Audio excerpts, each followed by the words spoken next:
All right, guys, what's going on? Welcome in. So, obviously, the NFL draft is quickly approaching, and the Jets have a lot of decisions to make, right? Seventh overall pick, Tyler Warren, Armand Membu, a wide receiver, trading down. Like, there's a lot of different paths that the Jets can choose here and probably walk out of the NFL draft successful. Adding players that fit the new culture, adding guys that fit the system, adding highly talented players at positions of need.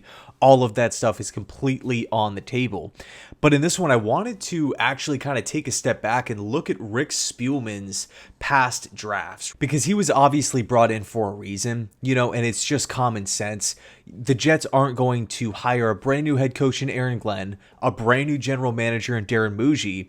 Those guys are kind of linked together, have the same philosophy, and then hire a former general manager in Rick Spielman who completely disagrees or wants to zag with what Muji and Glenn want to do, right? Again, common sense will tell you that Rick Spielman is going to be somewhat of maybe a mentor for Muji, right? The Jets aren't going to bring someone in who's going to disagree with Muji at every single turn and just make everyone's life harder, or come in and say, no, this is how we have to do things. This is how I did it. This is how I had success. And you guys better follow my path. I feel like it's more so, hey, you know what? Spielman has been a GM for a long time.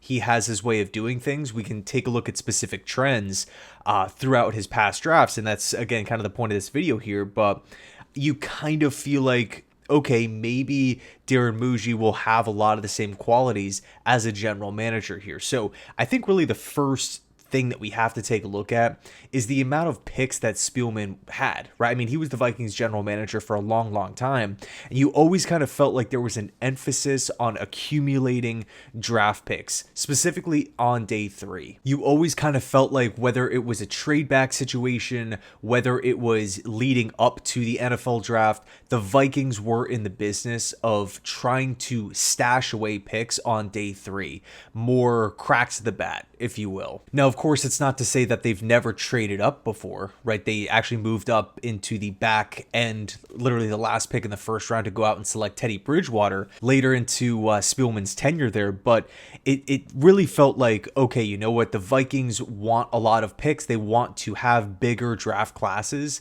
and they're going to go out and select guys that he feels like fits what the Vikings wanted to do. Another trend that you can kind of pull away from the history of the Spielman draft classes, it seems like he would always maybe isn't the right word, but a lot of the times he would take a look at prospects and say, hey, can you do multiple things? Can you maybe play different positions? Can we move you around, whether this is on offense, whether this is on defense?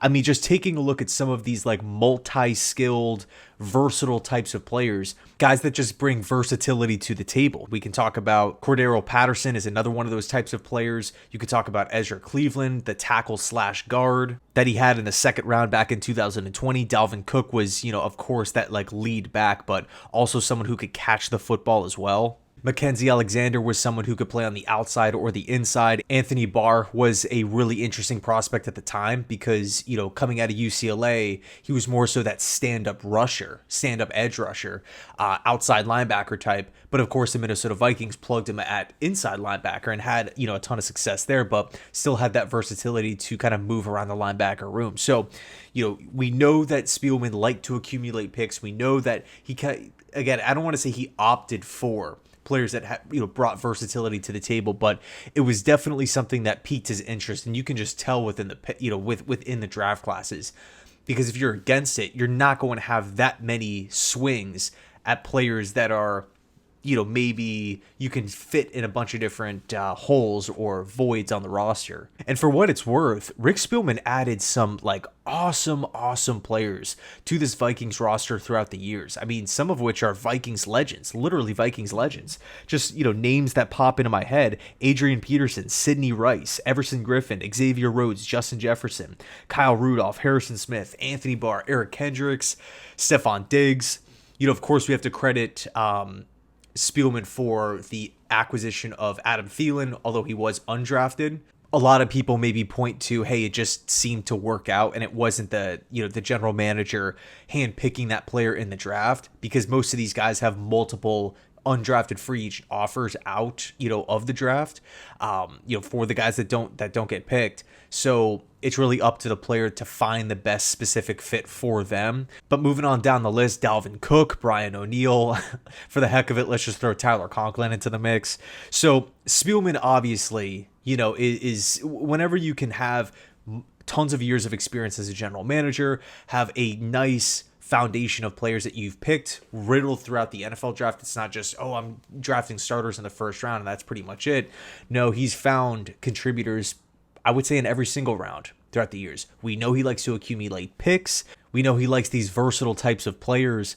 And I'm just wondering, how much of an impact is he going to have in this draft room in regards to coming up with the big board? Is he just going to be like a smaller sounding board where Muji's just like, hey, let me run stuff by you and get your take? Or is he actually going to have a voice? Hey, I would do this, I wouldn't do that, I would stay away from this idea, right? I've been around, a player like this before, or I've scouted someone like this, and, this athletic profile in my style of system back in the day didn't pan out. Just, things like that. He's been around the block. So let me know your thoughts down below in the comment section.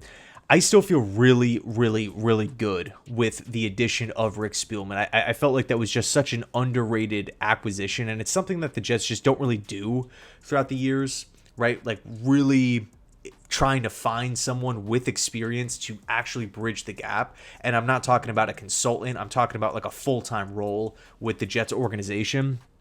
Someone to bridge the gap between front office and coaches up to ownership. And again, someone who's done it before. So anyway, let me know your thoughts down below in the comments section. Thanks so much for watching. And as always, go Jets.